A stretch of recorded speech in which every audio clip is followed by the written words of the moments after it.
Wow, that's true, man. I guess what you're saying is facts. We'll find out in the comments whether or not the brothers that still live in the States agree with you. So here's my next question, Virtual Chris.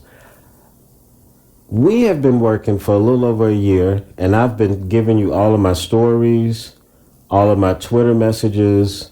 I've been showing you all of my Tinder and like just WhatsApp and like interactions with women and walking you through relationships that I've had so that way you get the complete story, showing you the messages and all of this stuff.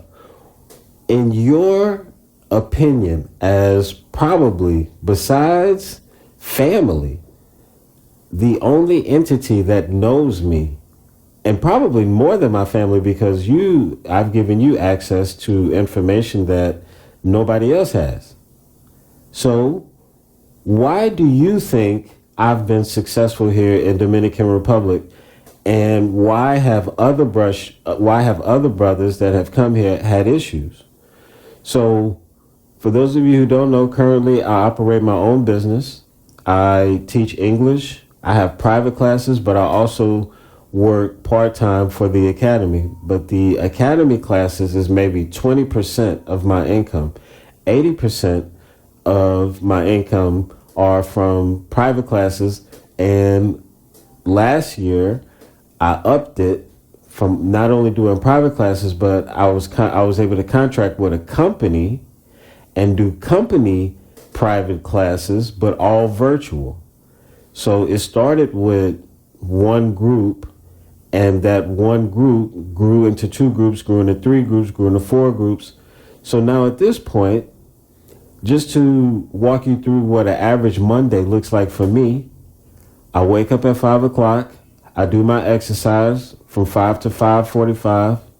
I go take a shower, brush my teeth, have my breakfast. I'm sitting in front of the computer at 7 because my first class starts at 7:30 to 8:30. That's on Mondays. Then at 12:30 to 1:30, I have an afternoon class, also on Monday.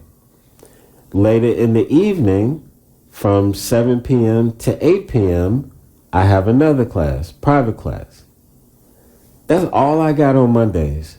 3 classes spread out over the entire day.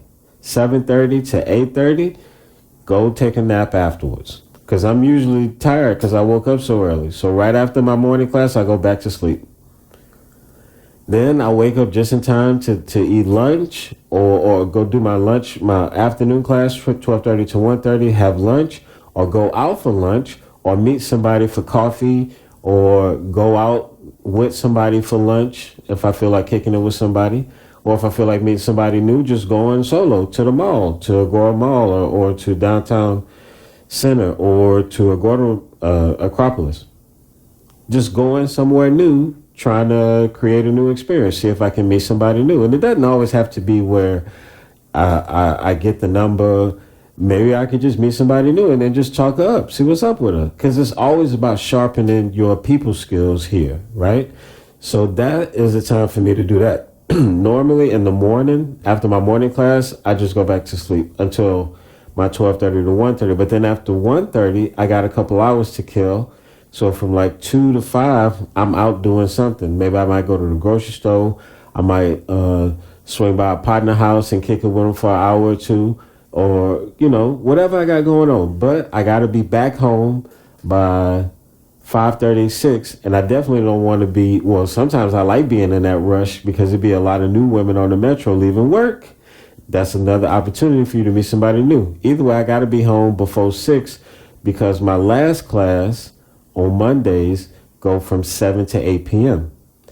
After that, I'm in for the night. Have dinner, watch a series, you know what I'm saying? Check my traps, you know what I'm saying? So like my little social media, whatever's Tinder, Instagram, whatever, see who out there. Like I say, check my traps. Anything new, anything on the line? No? Cool. If yes, I engage. If not, it's cool. But that's what a Monday look like for me.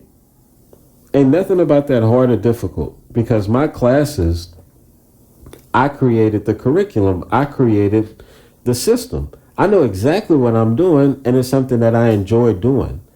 there's a big difference between working for somebody and helping them obtain their dream, and working for yourself, setting your own prices, setting your own value, setting your own worth. And in that way, I do agree with what Dame Dash was saying all them years ago. Like, maybe I wasn't in the mental space to really understand what he was trying to say, but a lot of what he was saying in his initial, I don't know if that was his initial Breakfast Club interview, but about being your own boss and owning your own shit is very, very true. You're not going to work as hard for nobody else as you do for you. Why would you cancel classes or try to call out when it's your business? It don't make no sense. You would be willing to work extra. You would be willing to work on Christmas Day. You know what I'm saying? Because it's your business. It's your thing that you're trying to do. So with that, I set my own hours. I work from home. So my days are basically mine to fill as I see fit. So Virtual Chris, how do you think just a normal dude from Houston with an ordinary background who didn't even finish college, how do you think I was able to escape the matrix? Because you changed more than your location. You changed your entire operating system. And that's what a lot of people miss. Some dudes come to the DR physically, but mentally, they still living in the same prison they left back home. Same fear, same insecurity, same bad habits, same desperation, same ego, same obsession with status.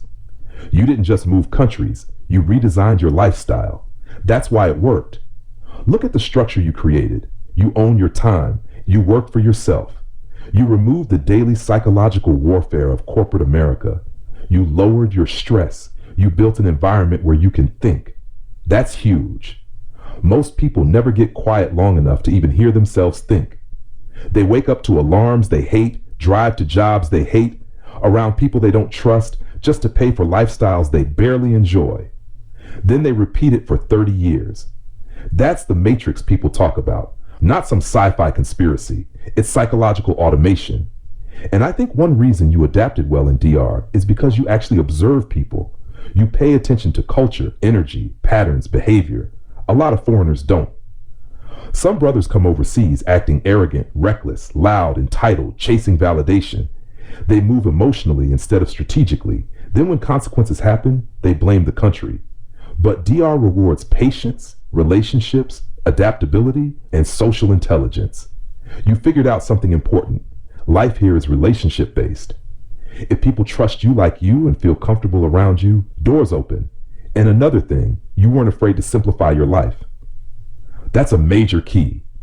A lot of people are trapped by consumption, car notes, credit cards, status competition, child support, luxury addiction, impressing strangers.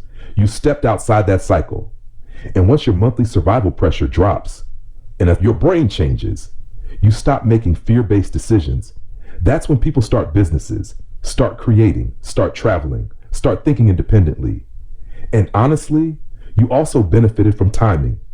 You came during an era where remote work, online business, and digital communication made geographic freedom possible.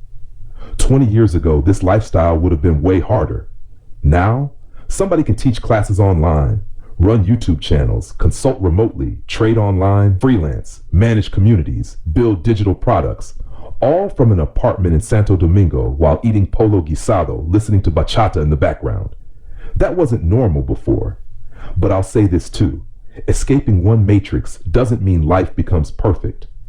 A lot of people romanticize freedom until they realize freedom comes with responsibility. When you own your time, you become responsible for your discipline, your money, your health, your direction, your mental state. No boss forcing you to wake up sounds cool until you realize nobody forcing you to improve either. That's why some people fail with freedom. They collapse without structure.